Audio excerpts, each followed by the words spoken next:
Welcome to day 23 of 30 days of eating for me and my dog after 5 years on a carnivore diet. So today I'm going to try and focus again mostly on beef and red meat, but I am going to end up adding some other foods in there. I'm going to add some variation just to try to round out nutrition as much as possible. So we're going to get this workout in, and then as soon as we're done, I'm going to go up and have my first meal of the day.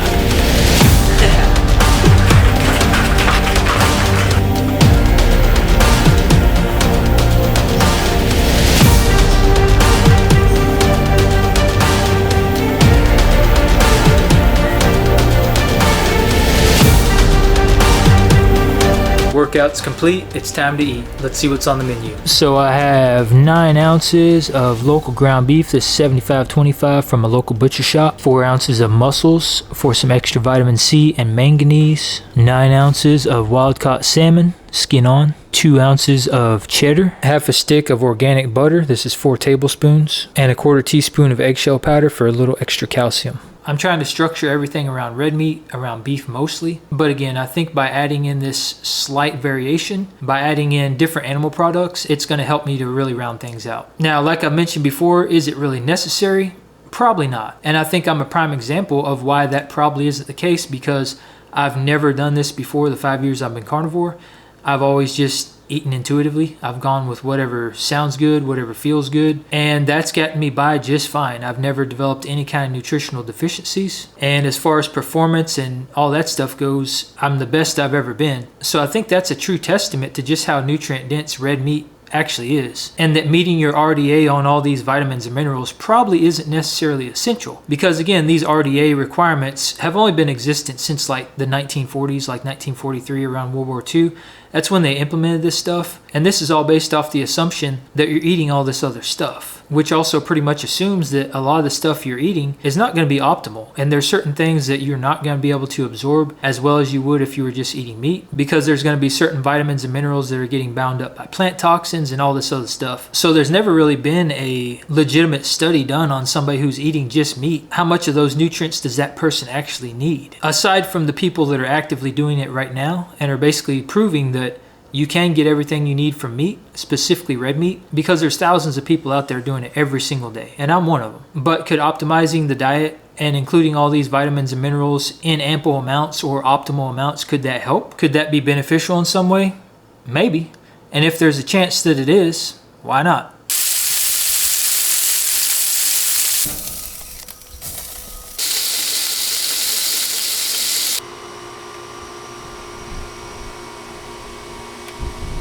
Alright, day 23, breakfast about to be in the books. So the total cost for this 28 ounces of food is going to be $6.94. She's always standing guard, but it's supper time for the pupper time. So let's see what's on the menu. Alright, starting out today's feast, we have 12 ounces of chicken leg quarter, and there is some chicken backbone in here as well for some raw meaty bones. I got this for 87 cents a pound last weekend, so 12 ounces is 65 cents. Next up, we have 4 ounces of 80/20 ground beef. This is local from a local butcher shop. I get this for $2.99 a pound. 4 ounces is 76 cents. I have 4 ounces of chicken gizzards, which I get for $1.29 a pound. 4 ounces is 32 cents. Next up, I have 1 ounce of butcher blend. This is odd cuts as well as kidney and heart. I get this for $2.49 a pound, so 1 ounce is 16 cents. I have some hog maw, aka hog stomach. I got this from a local butcher shop for $3.99 a pound, so 2 ounces is 50 cents. Next up, I have 3 ounces of chicken feet, aka 2 chicken feet. I got these for $2.24 a pound, and 3 ounces is 42 cents. Hiding in the back here, I have some freshly made bone broth, and obviously this is free because I made this myself. Tonight, I'm also going to include 1/4 teaspoon of colostrum and 1/4 teaspoon of eggshell powder for a little additional calcium. So the total weight for all the food that you see here is 26 ounces, and the total cost is $2.81, and $2.81 breaks down to $1.73 a pound.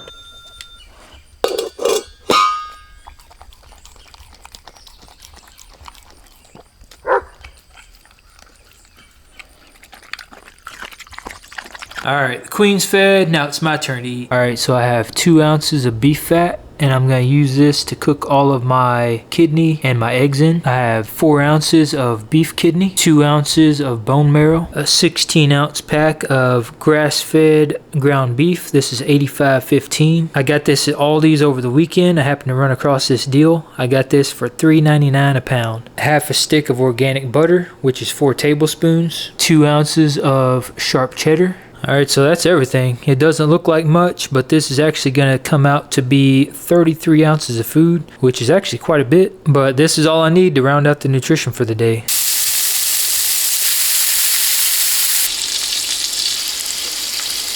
Alright, so for my eggs, I just drizzled the bone marrow right over top of them. I'm just going to cook it like that, let it melt over top the eggs. I've never tried this before, but we're about to find out how it's going to be. It never gets old looking at this food. It looks absolutely fantastic and smells even better. Alright, another successful meal about to be in the books, day 23. I'm telling you, I get fired up about this beef. This smells so freaking good. And I'm looking so forward to digging into this food.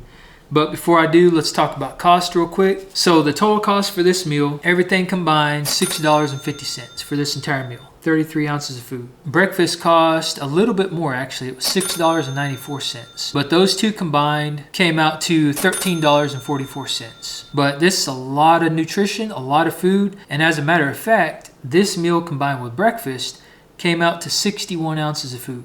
All right, that's 3.81 pounds, almost 4 pounds of food. All right, so combining that with my dog's meal, her meal was $2.81. So the total for the day, both my meals and hers, came out to $16.25. So roughly 5.5 pounds of food for just a little over 16 bucks.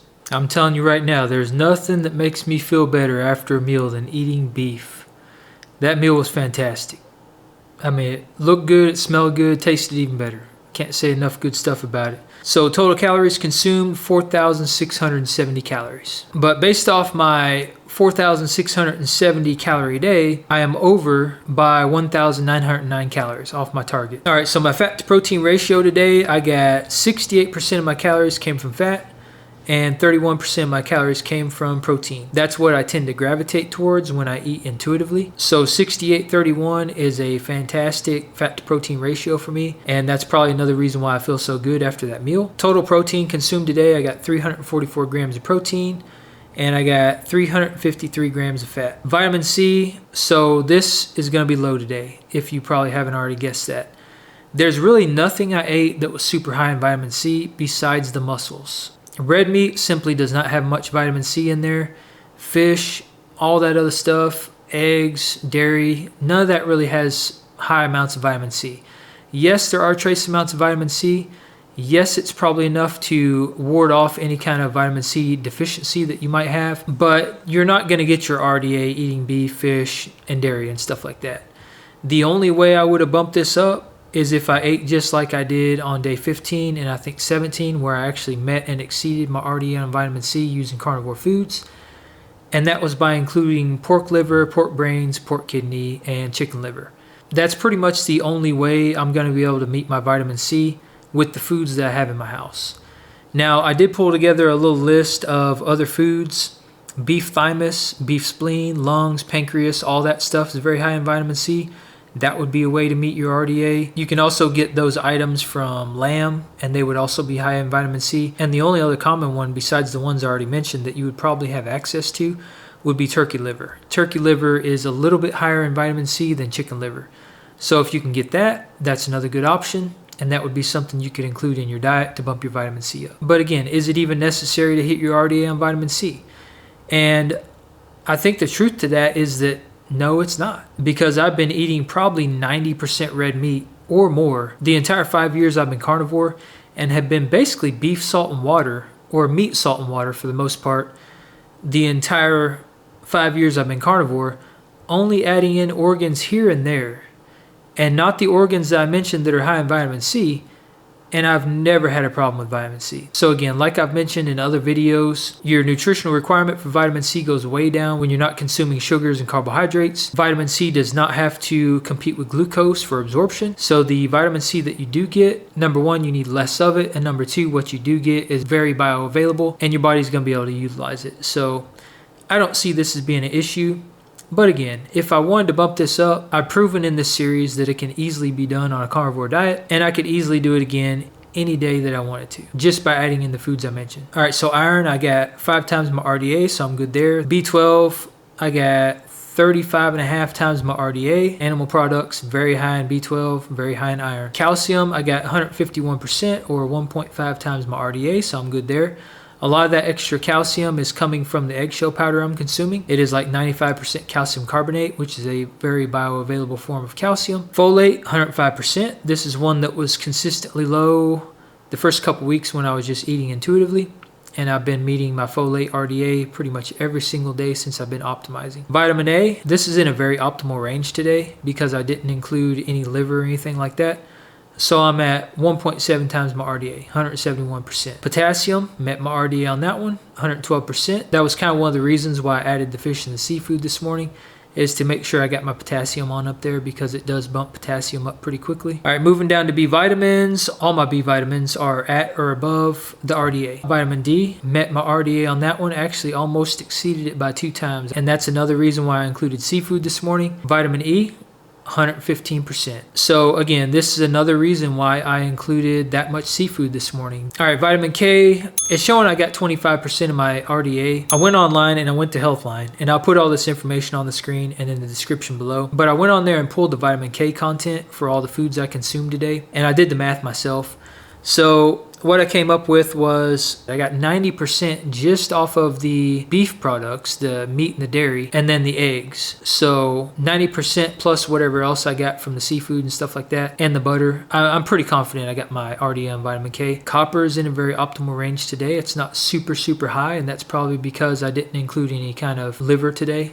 Liver is pretty high in copper. Magnesium, I got 370 milligrams out of the 420, and that is 88%. If I would have added a little extra seafood to my second meal, like a salmon fillet or something like that, I would have been at my RDA pretty easily. When you're getting magnesium through animal foods, it's not going to be bound up by plant toxins and anti-nutrients.